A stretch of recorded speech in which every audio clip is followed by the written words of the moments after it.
Yo, what's up guys? Welcome back to the channel, and today I'm going to show you how to use the Tradingview cloud-based backup and recovery. Alright, it's going to be a quick video. We're not going to waste too much time on this one at all. I'm just going to give you guys a quick step-by-step guide on how to get this done. So let's jump straight into it. The first step is going to be to access the cloud-based backup and recovery feature. Now you can access that by clicking on the backup and recovery button on the Tradingview dashboard. Second step is going to be to set up automatic backups. So you want to go ahead and set up the automatic backups to ensure that your data is safe and secure.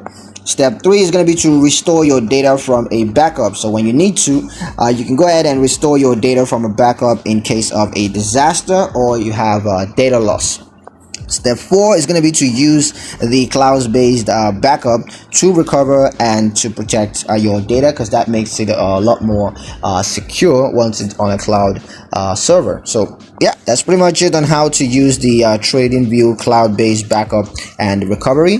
Hope you guys liked the video. Hope you found the information useful enough. If you did, like the video, comment down below, let me know what you thought. Share the video with your friends and subscribe to the channel if you haven't done so already, and I'll see you guys in the next one.